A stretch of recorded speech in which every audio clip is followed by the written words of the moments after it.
Hi dears. ഇന്ന് നവരാത്രിയൊക്കെ കഴിഞ്ഞു. ഇപ്രാവശ്യം നവരാത്രി ചെന്നൈയിലായിരുന്നു മോളുടെ കൂടെ. അപ്പം ഗംഭീരമായിട്ട് അവളെ ആഘോഷിക്കുകയൊക്കെ ചെയ്തു. ഇന്ന് ഒരു വീഡിയോ ആയിട്ട് വരാൻ കാരണം എന്താണ് ഇവിടെ ലോകത്ത് നടക്കുന്നത്. ഇന്ന് ടി വി തുറക്കാൻ പറ്റാത്തൊരവസ്ഥയാണ്. എന്തൊക്കെയാണ് സംഭവിക്കുന്നത്? അയ്യപ്പസ്വാമിയെ വരെ ഉപദ്രവിച്ചിട്ട് ഭഗവാന്റെ സ്വർണം അടിച്ചു മാറ്റി കൊണ്ടുപോകാൻ മാത്രം ആർക്കാണ് ഇത്ര മനക്കട്ടി എന്നാണ് ഞാൻ ആലോചിക്കുന്നത്. ഒരു ഒരു മനുഷ്യനെ ദ്രോഹിക്കുന്നതൊക്കെ സർവ്വസാധാരണമാണ്. പക്ഷെ ദൈവത്തെ പോലും വിടാതെ ദൈവത്തിൻ്റെ അവിടെയുള്ള സ്വർണങ്ങളും ദൈവത്തിന് ഭക്തർ നൽകുന്ന കാണിക്കൊക്കെ അടിച്ചു മാറ്റി ചാക്ക് കണക്കിനാണ് അടിച്ചു മാറ്റുന്നതെന്നൊക്കെയാണ് വാർത്തകളിൽ.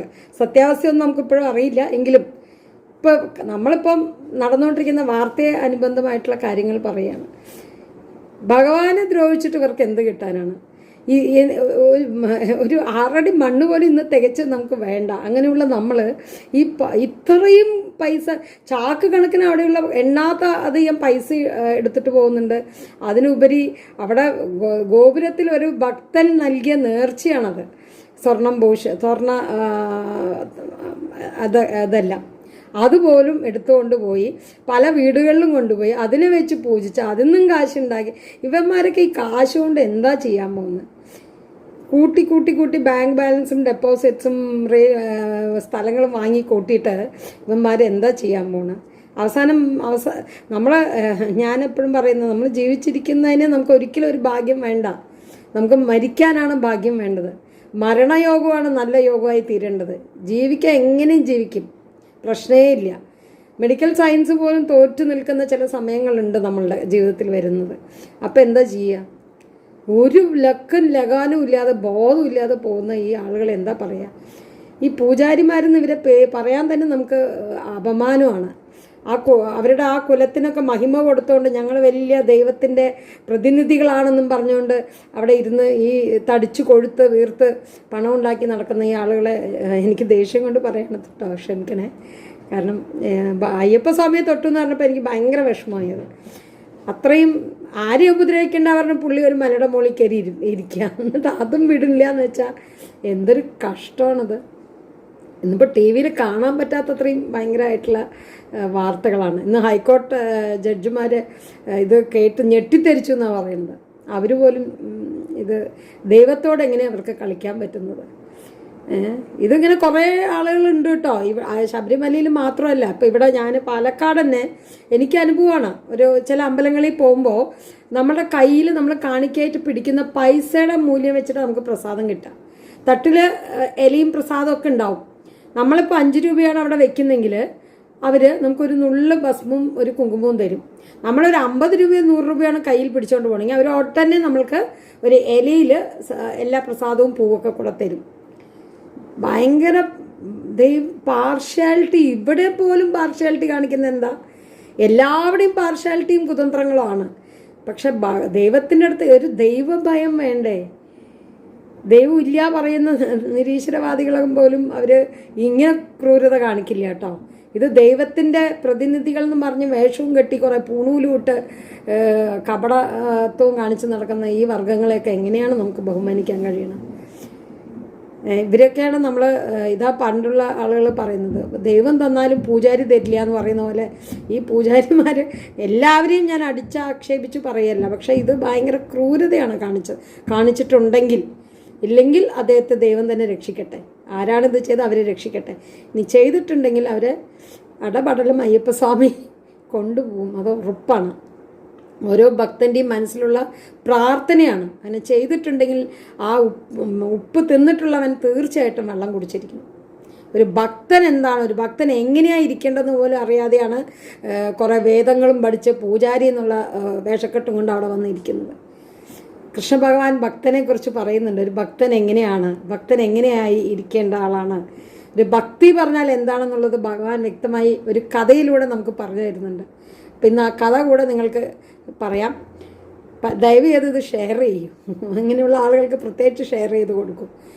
പലരും പല കഥകളും പറഞ്ഞെന്ന് വെറുതെ വായിച്ച് രസിച്ച് റീല് കാണുന്ന പോലെ ഇങ്ങനെ നീക്കി പോകാനല്ല.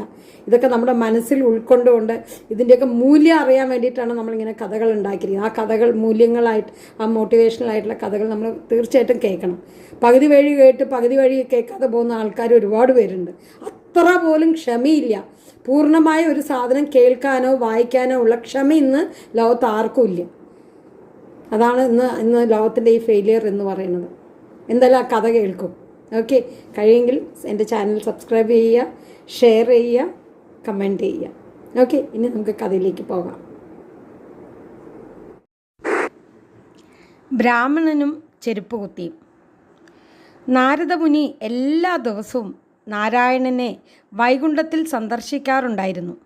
ഒരിക്കൽ അദ്ദേഹം ഭൂമിയിലെ വഴിയിലൂടെ പോകുമ്പോൾ വളരെ പണ്ഡിതനായ ഒരു ബ്രാഹ്മണൻ 3 തവണ കുളിച്ച് എല്ലാം വളരെ ഭംഗിയായി ഈശ്വരഭജനം ചെയ്തുകൊണ്ടിരിക്കുന്നത് കണ്ടു. നാരദമുനിയെ കണ്ടതും അദ്ദേഹം ചോദിച്ചു, മഹർഷേ, നിങ്ങൾ ഭഗവാന്റെ അടുത്തേക്കല്ലേ പോകുന്നത്? എനിക്ക് എപ്പോൾ മോക്ഷം ലഭിക്കുമെന്ന് അന്വേഷിക്കാമോ? ശരി, ഞാൻ ചോദിക്കാം. അവിടെ നിന്നും പിന്നെ മുനി എത്തിയത് ഒരു ചെരുപ്പ് കുത്തിയുടെ അടുത്തായിരുന്നു. അയാൾ മരത്തിനടിയിൽ ഇരുന്ന് ചെരുപ്പുകൾ തുന്നുകയായിരുന്നു. അയാളും നാരദമുനിയെ കണ്ടു ചോദിച്ചു, എൻ്റെ മോക്ഷം എപ്പോഴാണ് എന്ന് ദൈവത്തോട് ചോദിക്കാമോ? നാരദമുനി നാരായണൻ്റെ അടുത്തേക്ക് പോകുന്നു. അവിടെ എത്തിയ അദ്ദേഹം ഭഗവാൻ വിഷ്ണുവിനോട് ഭൂമിയിൽ കണ്ട കാര്യം പറയുന്നു. അവർ ഒരു ബ്രാഹ്മണനും ഒരു ചെരുപ്പ് കുത്തിയുമാണ്. ഭഗവാനെ, അവർ എന്നെ കണ്ടപ്പോൾ അവരുടെ മോക്ഷത്തെപ്പറ്റി അന്വേഷിച്ചു. അവർ ഇങ്ങനെ ചോദിച്ചു, അവരുടെ മോക്ഷം എങ്ങനെയാണെന്ന് നാരായണനോട് ചോദിക്കാമോ എന്ന്. അപ്പോൾ ഭഗവാൻ പറഞ്ഞു, ചെരുപ്പ് കുത്തി ശരീരം ഉപേക്ഷിച്ചതിന് ശേഷം നേരെ വൈകുണ്ഠത്തിലേക്ക് വരുന്നു. അപ്പോഴാ ബ്രാഹ്മണൻ്റെ കാര്യമോ? അവൻ ഇനിയും നിരവധി ജന്മങ്ങൾ ഭൂമിയിൽ തന്നെ തുടരേണ്ടതുണ്ട്. അവനെ മോക്ഷപ്രാപ്തിക്ക് സമയമായിട്ടില്ല. ഇത് കേട്ട് നാരദമുനി അത്ഭുതപ്പെട്ടു. അയാൾ വളരെ നല്ല ബ്രാഹ്മണനും പരമഭക്തനും ആണ്. എന്നിട്ടും അവൻ വീണ്ടും ജനിക്കുമെന്നോ? അതെന്തുകൊണ്ട്? എനിക്ക് ഈ രഹസ്യം മനസ്സിലാക്കാൻ കഴിയുന്നില്ല. മരണശേഷം ചെരുപ്പ് കുത്തി വൈകുണ്ഠത്തിൽ വരുന്നു, എന്തുകൊണ്ട് ഈ ബ്രാഹ്മണൻ വരുന്നില്ല? താങ്കൾക്ക് മനസ്സിലാകാൻ വേണ്ടി ഞാൻ പറയുന്ന കാര്യം ചെയ്യുക, ഭഗവാൻ പറഞ്ഞു. ഭഗവാൻ തൻ്റെ വാസസ്ഥലത്ത് എന്താണ് ചെയ്തുകൊണ്ടിരുന്നത് എന്ന് അവർ താങ്കളോട് ചോദിച്ചാൽ, ഒരു ആനയെ ഒരു സൂചിയുടെ ദ്വാരത്തിലൂടെ അപ്പുറത്തേക്കും ഇപ്പുറത്തേക്കും വലിക്കുകയാണ് എന്ന് പറയുക. ശരി. അങ്ങനെ നാരദമുനി ബ്രാഹ്മണനെ ഭൂമിയിൽ സമീപിച്ചപ്പോൾ ബ്രാഹ്മണൻ ചോദിച്ചു, മുനി, ഭഗവാനെ കണ്ടോ? അതെ. അപ്പോൾ ഭഗവാൻ എന്താണ് ചെയ്തത്? ഭഗവാൻ ഒരു സൂചിയുടെ ഓട്ടയിലൂടെ ഒരു ആനയെ അങ്ങോട്ടും ഇങ്ങോട്ടും വിടുകയായിരുന്നു. അതുകൊണ്ട് എനിക്ക് നിങ്ങളുടെ കാര്യം പറയാൻ പറ്റിയില്ല. അപ്പോൾ ബ്രാഹ്മണൻ പറഞ്ഞു, എനിക്ക് നിങ്ങളോട് വലിയ ബഹുമാനമുണ്ട്. പക്ഷെ നിങ്ങൾ ഈ പറഞ്ഞ അസംബന്ധമെല്ലാം വിശ്വസിക്കാൻ എനിക്ക് ബുദ്ധിമുട്ടാണ്. അതും പറഞ്ഞ അദ്ദേഹം നാരദരെ കളിയാക്കുകയും ചിരിക്കുകയും ചെയ്തു. അപ്പോൾ നാരദന് മനസ്സിലായി, ഈ മനുഷ്യന് വിശ്വാസമില്ല, അവൻ പുസ്തകം വായിക്കുന്നു, അത്രയേ ഉള്ളൂ. ചെരുപ്പ് കുത്തിയുടെ അടുത്തേക്ക് ചെന്നപ്പോൾ അയാൾ ചോദിച്ചു, താങ്കൾ നാരായണനെ കണ്ടോ? നാരായണൻ എന്താണ് അവിടെ ചെയ്യുന്നത്? നാരദർ ഭഗവാൻ പറഞ്ഞതുപോലെ ആനയുടെ കാര്യം പറഞ്ഞു. അയാൾ കരയാൻ തുടങ്ങി. എൻ്റെ ഭഗവാൻ അത്ഭുതകരമാണ്, അവൻ എന്തും ചെയ്യാൻ കഴിയും.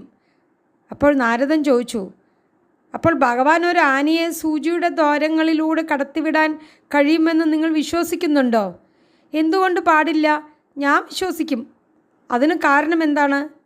കാരണം ഞാൻ ഈ ആൽമരത്തിൻ്റെ ചുവട്ടിലിരിക്കുകയാണ്. ദിവസവും നിരവധി പഴങ്ങൾ വീഴുന്നു. ഓരോ ഫലത്തിലും ആയിരക്കണക്കിന് വിത്തുകളുണ്ട്. ഓരോ വിത്തിലും ഒരു വൃക്ഷമുണ്ട്. ഒരു ചെറിയ വിത്തിൽ നിന്ന് അങ്ങനെയുള്ള ഒരു വലിയ വൃക്ഷം ഉണ്ടാകാമെങ്കിൽ ഭഗവാൻ ഒരു ആനയെ സൂചിമുനിയുടെ ദ്വാരങ്ങളിലൂടെ കടത്തുന്നുവെന്ന് അംഗീകരിക്കാൻ അസാധ്യമാണോ? ഭഗവാൻ ഒരു വിത്തിൽ ഇത്രയും മനോഹരമായ ഒരു വൃക്ഷം സൂക്ഷിച്ചിരിക്കുന്നു. ഈശ്വരന് കഴിയാത്ത എന്തുണ്ട് ഈ ലോകത്തിൽ? നാരദർക്ക് ഭഗവാൻ പറഞ്ഞതിൻ്റെ പൊരുൾ മനസ്സിലായി. ഇതിനെ ഈശ്വരനോടുള്ള വിശ്വാസം എന്ന് വിളിക്കുന്നു. വിശ്വാസികൾ ഒരിക്കലും അന്ധവിശ്വാസികളല്ല, അവർക്ക് യുക്തിയുണ്ട്. ദൈവത്തിൻ്റെ പ്രക്രിയയിലൂടെ അല്ലെങ്കിൽ പ്രകൃതിയുടെ പ്രക്രിയയിലൂടെ ഇത്രയും വലിയ ഒരു വൃക്ഷത്തെ ചെറിയ വിത്തിൽ ഉൾപ്പെടുത്താൻ കഴിയുമെങ്കിൽ ഈ ഗ്രഹങ്ങളെല്ലാം തൻ്റെ ഊർജത്തിൽ നിലനിർത്തുന്നത് കൃഷ്ണന് അസാധ്യമാണോ? ഭക്തരായവർ ചെരുപ്പുകുത്തിയെപ്പോലെ ആവണം. തൻ്റെ വിശ്വാസത്തിൽ സംശയമുണ്ടാവാൻ പാടില്ല. ഒരിക്കൽ ഒരു ഭക്തനോട് ചോദിച്ചപ്പോൾ ഭക്തൻ പറഞ്ഞ വാക്ക് ഇതുപോലെയാണ്. ഭഗവാനോടുള്ള വിശ്വാസം എങ്ങനെയാണെന്ന് പറഞ്ഞപ്പം 5 പാണ്ഡവരെ കൊണ്ട് 100 കൗരവരെ കൊന്ന ഒരാളാണ് ഭഗവാൻ. അതും ഒരു ആയുധം പോലും എടുക്കാതെ. ആ ഭഗവാനാണോ ഒന്നും ഈ പറഞ്ഞ കാര്യങ്ങൾ ചെയ്യാൻ പറ്റാത്തത്?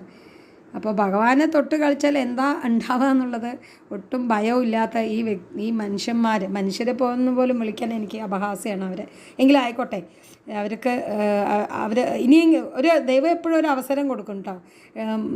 മാറ്റി ചിന്തിച്ച് ഒരു ക്ഷമാപണവും പശ്ചാത്താപമൊക്കെ വന്നാൽ ഒരുപക്ഷെ ദൈവം പൊറുക്കുമായിരിക്കും. നമ്മളാർക്കും പൊറുക്കാൻ പറ്റില്ലെങ്കിലും ദൈവം പൊറുക്കും, അത് ഉറപ്പാണ്.